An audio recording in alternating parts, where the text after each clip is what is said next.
अस्सलाम वालेकुम, very good evening to all of you. Dawn News पर इन फोकस के साथ मैं हूँ नादिया नकी। मशरक़ वस्ता में तब्दीलियाँ बहुत तेज़ तर होती जा रही हैं और कशीदगियाँ भी बढ़ती नज़र आ रही हैं। आपने देखा कि यमन के हौसीज़ ने दावा किया है कि उन्होंने सऊदी अरब के 2 शहर यंबा और जज़ान में हमले किए, जबकि सऊदी अरब की इत्तेहादी फ़ोर्स ने भी यमन पर हमले किए हैं।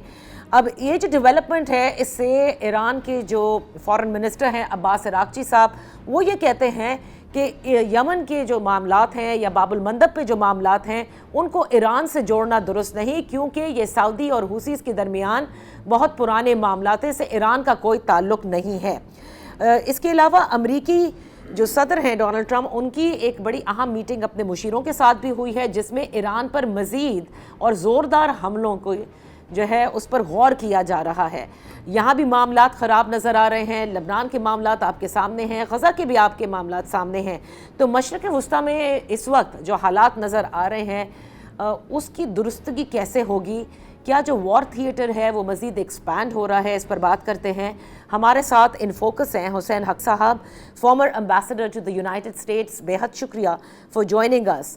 हक्कानी साहब, गाज़ा, लबनान, ईरान, उसके बाद अब यमन और सऊदी के दरमियान जो कुछ हम देख रहे हैं, आप इसको किस अंदाज से देखते हैं कि क्या वाकई ये भी एक और बड़ा ख़तरा बनता जा रहा है मशरक़ वस्ता की स्टेबिलिटी के हवाले से?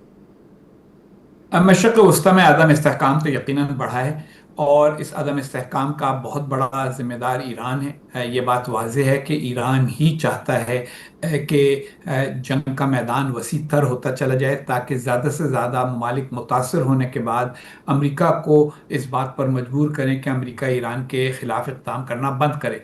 लेकिन दूसरी तरफ ईरान और अमेरिका के दरमियान एक मफाहमती दस्तावेज मौजूद है, जिस पर अगर ईरान चाहे तो अमल दरामद शुरू करके अमेरिका से ये कह सकता है कि मफाहमत का रास्ता हमें कबूल है और आप हम पे हमले बंद करें। अब सूरत हाल ये है कि अमेरिका ईरान पे हमले करता है और ईरान अपने पड़ोसियों पर, और उसकी वजह से जंग का मैदान वसीतर होता चला जाता है। इस पूरे अमल को रोकने के 2 ही तरीके हैं। एक ये कि अमेरिका को ये बावर कराया जाए कि वो ईरान पर हमले बंद करे। अमेरिका के पास ताकत ज़्यादा है, सबको पता है कि ताकत है, उसके साथ तो सिफारती फैसलों के जरिए ही बात हो सकती है। दूसरी तरफ यह है कि ईरान कम से कम अपने पड़ोसी ममालिक के ऊपर हमले बंद करे, ताकि वो इस जंग में कम से कम अमेरिका का साथ देना रोकें और ये समझें कि हमें अमेरिका से ज़्यादा ईरान के साथ मुस्तकबिल में करीबी ताल्लुकात से फ़ायदा हो सकेगा। तो सर, जब आप कहते हैं कि ईरान तो चाहता है कि the war theatre should expand, ये बात तो इजराइल के लिए हम कहते थे कि इजराइल चाहता है कि ये जंग ना रुके, ये वॉर थिएटर एक्सपैंड होता चला जाए और इजराइल का जो मकसद है वो पूरा होगा इससे, क्योंकि अगर जंग बंदी होती है, अमेरिका और ईरान के दरमियान डील होती है, तो फिर नुकसान तो इजराइल का हुआ। इसराइल को यकीनन नुकसान था मफाहमत से, इसीलिए इसराइल ने मफाहमत की मुखालफत की, लेकिन मफाहमत की खिलाफ वर्जी तो ईरान ने पहले शुरू की। दूसरी तरफ इसराइल फिलहाल खामोश बैठा है और ये यकीनन ईरान की क़यादत को समझना चाहिए कि कहीं हमारे इक़दामात से बिलवास्ता इसराइल को फ़ायदा तो नहीं पहुंच रहा। और हकीकत यही है कि इसराइल की ख्वाहिश ईरान के गलत इक़दामात के नतीजे में पूरी हो रही है। दूसरी तरफ अमेरिका की जा रही है, तो सबको पता है कि अमेरिका इस मामले में जा रहे हैं, लेकिन अमेरिका की ताकत क्योंकि बहुत ज़्यादा है, इसलिए सबको इस बात का अंदाज़ा है कि अमेरिका को रोकने का तरीका सिफारत है, सिफारतकारी है, जंग नहीं। मगर ईरान ने हुतियों को ये हल्ला शेरी दे करके वो सऊदी अरब पर भी हमला कर दें। दूसरी तरफ आपको याद होगा लुबनान से भी जब हमला शुरू हुआ था इसराइल के ऊपर हिजबुल्लाह की जानिब से, तो उसको भी ईरान की हिमायत हासिल थी। तो ये प्रॉक्सीज को इस्तेमाल करके ईरान ये चाहता है कि उस पर हमला बंद हो जाए। ये उनकी गलत सोच है मेरे ख्याल में। उनको मफाहमत दस्तावेज के फैसलों की तरफ वापस आना चाहिए। तो हक्कानी साहब, जैसे आपने कहा ना कि प्रॉक्सीज को एक्टिव करके, अब उन्होंने तो साफ इनकार कर दिया है कि we have nothing to do with the Houthis. जो कुछ भी सऊदी अरब और हूसीज के दरमियान हो रहा है वो उनका आपसी मामला है, जो कि बहुत पुराना मामला है। चलें, ये बात एक जगह, लेकिन अब आ जाता है पाकिस्तान, जिसका दिफाई मुआहदा है सऊदी अरब के साथ। तो अब हमसे क्या एक्सपेक्ट किया जाएगा अगर हूसीज इसी तरह से सऊदी अरब के ऊपर अटैक करते रहे? تو کیا ہم देखिए ہمیں सऊदी ہمیں بھی अरब के اٹیک ऊपर کرنا हमले ہوگا؟ सऊदी अरब पे हमले के मामले में तो पाकिस्तान कह चुका है कि सऊदी अरब पर हमला पाकिस्तान पर हमला शुमार होगा। और ये सिर्फ वक्त की बात है कि कब सऊदी अरब पाकिस्तान से ये कहता है कि आपको इस जंग में हमारी तरफ से शरीक होना पड़ेगा। इसीलिए इस जंग को सऊदियों के दरवाजे तक ले जाने की कोई ज़रूरत थी नहीं, और ना ही इसका ईरान को कोई फ़ायदा था।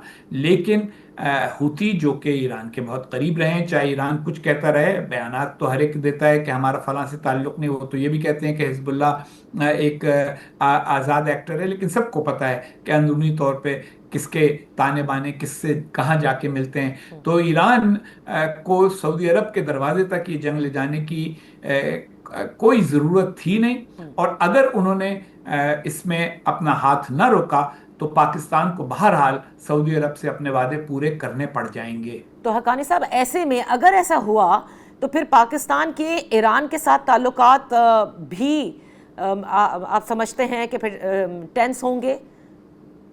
देखिए, ईरान को भी तो सोचना चाहिए ना कि इस वक्त पूरी दुनिया में बहुत कम मुल्क हैं कि जो ईरान के साथ मामला करने को और ईरान का अमेरिका के साथ मामला कराने को तरजीह दे रहे थे, और उनमें पाकिस्तान बिल्कुल पेश पेश था। अगर वो खुद ख्याल नहीं करेंगे पाकिस्तान के मफाद का, वो खुद ख्याल नहीं करेंगे कि पाकिस्तान कहाँ हमारा साथ दे सकता है और कहाँ नहीं दे सकता, तो फिर पाकिस्तान के हाथ तो बन जाएंगे ना, क्योंकि पाकिस्तान ने तो एक माहदे पे दस्तखत किए हैं जिसमें ये कहा गया है कि सऊदी अरब पे हमला पाकिस्तान पर हमला शुमार होगा और पाकिस्तान पर हमला सऊदी अरब पर हमला। तो सर, सऊदी अरब के ऊपर भी अमेरिका की जानिब से क्या प्रेशर बिल्डअप हो रहा है कि they have not proven to be good allies, या जिस तरह से सदर ट्रंप की जानिब से उस सिविल न्यूक्लियर टेक्नोलॉजी डील को मशरूत किया गया एब्राहम अकॉर्ड्स में शमूलियत से, आप समझते हैं they are also under pressure from Washington side also, और एक तरह से जाहिर है कि हुसीज की जानिब से भी जिस तरह से अटैक्स किए जा रहे हैं? देखिए, खित्ते में तो हर मुल्क पर दबाव है। अमेरिका तो ये चाहता है कि किसी तरीके के साथ खित्ते के ममालिक उसका साथ दें ताकि एक तरफ ये मामला हो। ये जंग कहीं जाती नज़र तो नहीं आ रही मुझे किसी अंजाम की तरफ।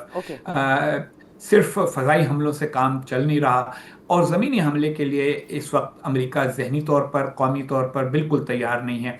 जब कुवैत को बाजियाब कराया गया था इराकी कब्जे से, तो उस वक्त 42 मुल्कों की कोalition बनी थी जिसने 6.5 लाख सिपाही भेजे थे कुवैत को सद्दाम हुसैन के कब्जे से आज़ाद कराने की जंग के लिए। इतने सिपाही इस वक्त कोई ज़मीनी जंग के लिए देने वाला नहीं है। और फ़ज़ाई जंग का मामला यह है कि जब ईरान की क़यादत ने यह फ़ैसला कर लिया है कि हम मार खा लेंगे, बर्दाश्त कर लेंगे, और हमारे अवाम इस ज़ख्म को सह कर सिर्फ अगर हम बरकरार रहे, हम कायम रहे, तो यही हमारे लिए काफ़ी है। तो ऐसी फ़ज़ा में फ़ज़ाई जंग से ये मसला हल नहीं होगा। तो बिलाखिर सदर ट्रंप को भी और ईरान की क़यादत को भी उस मफ़ाहमती अमल की तरफ वापस जाना होगा जिस मफ़ाहमती अमल को दोनों ने तर्क किया है। क्या वाशिंगटन में ये सोचा जा रहा है हक्कानी साहब कि मशरक़ वस्ता का जो हल है वो एक तरह से वो एब्राहम अकॉर्ड्स के फ्रेमवर्क को तसव्वुर करते हैं वो लोग, और इसीलिए सदर ट्रंप बारहा इसका जिक्र करते रहते हैं? सदर ट्रंप ये सब बातें इसलिए भी करते हैं कि आप अगर अमेरिका की अंदरूनी सियासत पर नज़र डालें तो इसराइल के लिए हिमायत आवाम में कम हुई है। सदर ट्रंप की अपनी पार्टी में बहुत सारे लोग हैं जो कह रहे हैं कि हम इसराइल की जंगें क्यों लड़ रहे हैं। ऐसी फ़ज़ा में वो सिर्फ यही कह सकते हैं कि देखें, मैं तो एक बहुत बड़ा अमन का पैगंबर हूँ, मैं तो चाहता हूँ कि किसी तरह से शेर और बकरी एक घाट पर पानी पीना शुरू कर दें, इसराइल और सऊदी अरब करीब हो जाएं, सारे अरब इसराइल को मान लें और फिर इसराइल सबसे लड़ना बंद कर दे, और बस इसकी राह में रुकावट ईरान है। तो इसलिए वो ये सारी लफाजी करते हैं। लेकिन मेरा नहीं ख्याल कि वो जो सिविल न्यूक्लियर मुआहदा है उसको मशरूत कर सकेंगे इसराइल को तस्लीम करने से। पहले भी सऊदी अरब इनकार कर चुका है और मेरा ख्याल है अब भी करेगा। सऊदी अरब की ये शर्त अपनी जगह कायम है कि जब तक एक फ़लस्तीनी रियासत या तो बनती नज़र ना आ जाए या बन ना जाए, हमारे लिए इसराइल को तस्लीम करना आसान नहीं होगा। अच्छा, तो हक्कानी साहब, जैसे आपने कहा कि इस वक्त सिर्फ एक ही तरीक़ाकार है, वो है सिफारतकारी, और दोनों अतराफ़ ने ये हमले बंद करने होंगे। अगर ईरान के हवाले से तो हम देखते हैं कि बहुत से जो रीजनल कंट्रीज़ हैं वो सालिस का किरदार अदा कर रहे हैं, ईरान पर سے بات چیت کے ذریعے، سفارتکاری کے ذریعے اس مسئلے کے حل کو نکالنے کی کوشش کر رہی ہیں اور پاکستان اس میں سب سے آگے ہے. لیکن امریکہ پر دباؤ کون سا ملک ڈال سکتا ہے؟ کیا پاکستان کے فیلڈ مارشل، جن کو صدر Trump my favourite field marshal بھی کہتے ہیں، پسند کرتے ہیں، تو آپ سمجھتے ہیں کہ ان کی جانب سے کسی قسم کی بات چیت پر وہ آمادہ ہوں گے کہ کم از کم امریکہ پہلے حملے بند کرے ایران پر؟ دیکھیں، یہ تو ایک جس کو انگریزی میں کہتے ہیں چکن اینڈ ایگ پرابلم ہے، کہ پہلے انڈا ہوتا ہے یا پھر مرغی ہوتی ہے، مرغی سے انڈا آتا ہے یا انڈے سے مرغی آتی ہے. کیا ٹرمپ کے حملے ہی وجہ ہیں اب، یا مفاہمت ہونے کے بعد ایران نے بھی غلطی کی کہ انہوں نے جو آبنائے ہرمز ہے اس میں جہازوں کے اوپر حملے دوبارہ کرنے شروع کیے؟ یہ بھی بیٹھ کر ہی بات ہو کر حل ہو سکتا ہے. آپ نے کہا کہ ان پر، میرا خیال ہے امریکہ پر دباؤ اگر ہوگا تو اندرونی دباؤ ہوگا اور حالات کا دباؤ ہوگا.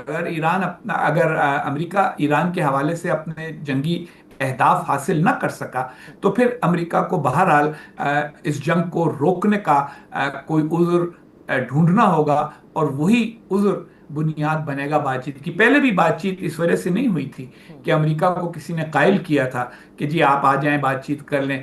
ان کو جب ایک آف ریمپ کی ضرورت پڑی، جنگ روک کے راستہ بدلنے کی ضرورت پڑی، تو پاکستان نے ان کو وہ راستہ فراہم کر دیا. تو اب بھی قطر، پاکستان، ترکی، یہ سارے جو میڈیٹرز ہیں، یہ ان کو راستہ فراہم کرنے کے لیے تیار بیٹھے ہیں، مگر فیصلہ ٹرمپ ہی کریں گے کہ وہ کب تک یہ جنگ جاری رکھ سکتے ہیں. اور آپ سمجھتے ہیں کہ آف ریمپ کے لیے دونوں ممالک کو اس وقت وہ راستہ ڈھونڈ بھی رہے ہیں، دونوں ممالک، ایران بھی اور امریکہ بھی؟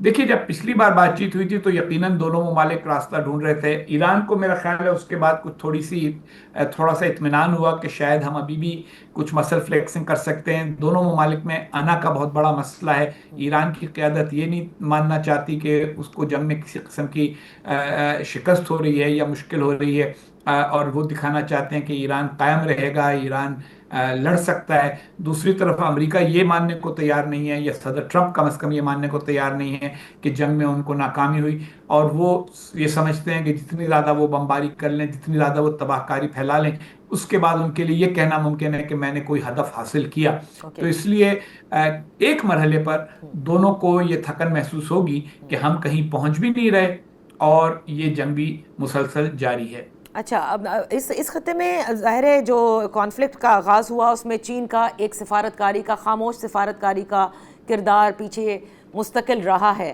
لیکن اگر امریکہ اور تیز اور بڑے حملے کرنا شروع کرتا ہے، جس طرح سے وہ بار بار تھریٹن بھی کرتے ہیں اور غور کرنے کے لیے ان کی میٹنگز بھی ہوتی ہیں، how do you see China reacting to it? اور کس حد تک امریکہ سمجھتا ہے کہ چائنا اس کا بالکل حصہ نہیں بنے گا؟ دیکھیے، کوئی بھی ملک اس جنگ کا براہ راست حصہ نہیں بنے گا، یہ بات واضح ہے. یہ امریکہ کو بھی پتہ ہے، ایران کو بھی پتہ ہے.